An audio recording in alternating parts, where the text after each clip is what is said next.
Assalamualaikum warahmatullahi wabarakatuh. Semangat pagi Sarjana Lovers. Berjumpa lagi dan lagi-lagi kita berjumpa dengan saya Sarjana Muda. Semoga kita selalu dalam keadaan sehat walafiat dan semakin meningkat ilmu pengetahuannya. Baiklah Sarjana Lovers, pada pertemuan ini kita akan menjawab sebuah pertanyaan yang sangat fenomenal dalam beberapa hari ini yang berkaitan dengan meninggalnya panggung akal sehat, yakni ILC. Inna lillahi wa inna ilaihi rajiun. Adapun pertanyaannya adalah sebagai berikut. Apakah demokrasi di Indonesia sudah mati? Sarjana Lovers bercerita tentang demokrasi pada tahun 1945. Seingat saya waktu itu saya belum ada. Kalau tidak ada yang ngapain diceritakan? Iya, makanya saya tidak bercerita tentang itu. Jadi ngapain juga kita buat video? Kita buat video untuk menjawab pertanyaan dari masyarakat tentang apakah benar demokrasi di Indonesia sudah mati. Apakah benar dengan berakhirnya ILC maka berakhirlah demokrasi? Tunggu jawabannya setelah yang satu ini.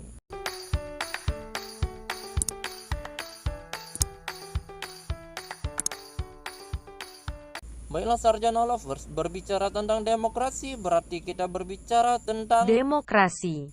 Ya iyalah Google. Masa kita berbicara tentang kebohongan Jokowi, nanti kamu dituduh radikal, kudeta, tidak Pancasilais, teroris, dan akhirnya ditangkap polisi. Jangan deh, takut diculik dan dibantai kayak 6 laskar FPI. Baiklah Sarjana Lovers, sebelum kita jawab pertanyaan di atas, maka terlebih dahulu kita harus tahu definisi demokrasi itu sendiri apa sih? Iya. Ya bukan, arti demokrasi itu bukan apa sih, tapi demokrasi itu berasal dari bahasa Yunani, yakni dari kata demos dan kratos. Demos berarti rakyat dan kratos berarti kekuatan. Kalau digabungkan berarti rakyat kekuatan. Ya bukanlah bongkeng, tapi kekuatan rakyat. Artinya apa? Artinya kekuatan sebuah negara itu berada di tangan rakyat. Jadi ketika berbicara tentang demokrasi maka tak bisa dipisahkan dari kata demo. Kok begitu? Ya iyalah bongkeng, kalau dipisahkan dari kata demo berarti bukan lagi demokrasi, tapi jadi krasi dong. Makanya Mikir. Abraham Lincoln, apa sih bacanya? Abraham Lincoln. Iya itu. Dan para ahli lainnya menyebutkan bahwa demokrasi adalah sistem pemerintahan yang diselenggarakan dari rakyat, oleh rakyat, dan untuk rakyat. Jadi bukan untuk sekelompok orang alias oligarki ataupun untuk kepentingan para elit aristokrati.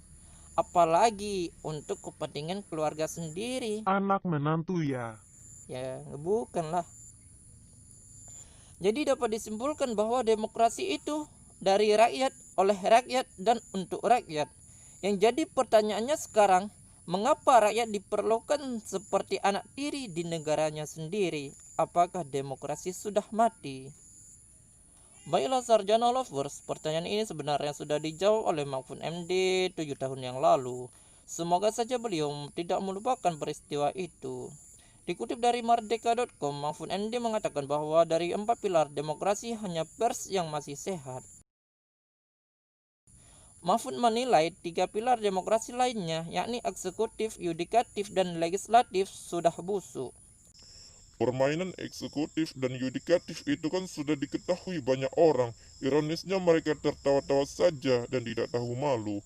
Yudikatif juga busuk luar biasa. Katanya, pers bukan hanya sebatas mendukung demokrasi prosedural, tapi demokrasi substansial. Kalau tidak disadari ada potensi seperti itu berbahaya bagi kehidupan demokrasi, pungkasnya. Sarjana Lovers, namun apa jadinya pers yang kita andalkan sebagai pilar demokrasi selama ini juga terancam mati. Dan bahkan baru-baru ini salah satu diskusi akal sehat yaitu Indonesia Lawyer Club yang disiarkan di TV One sudah innalillahi. Terakhir juga sebelum kami cuti panjang mulai awal tahun depan. Tentu saja kami mohon maaf kepada pemirsa yang selalu menunggu-nunggu ILC setiap Selasa. Padahal ILC merupakan salah satu program pers yang sangat diminati rakyat Indonesia karena selalu membahas tentang permasalahan-permasalahan terkini dengan mendatangkan beberapa ahli dari berbagai persepsi dan saling berargumen berdasarkan opini dan fakta, walaupun ada yang bingung karena tak nyambung nalarnya.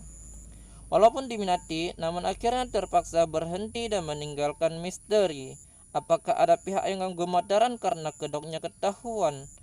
Apakah ada pihak yang tak senang karena niat busuknya ketahuan? Apakah ada pihak yang panik karena kebijakannya dikritik? Apakah ada pihak yang mengkritik karena penyamarannya diobrak-abrik? Na'udzubillah summa na'udzubillahi min zalik. Selain ILC, baru-baru ini kita juga dihebohkan dengan kasus Edi Mulyadi, wartawan senior FNN yang dipanggil polisi karena melakukan investigasi dan mengungkapkan kejanggalan-kejanggalan di balik tewasnya 6 laskar FPI. Bukankah wartawan itu dilindungi dan tak boleh diintimidasi?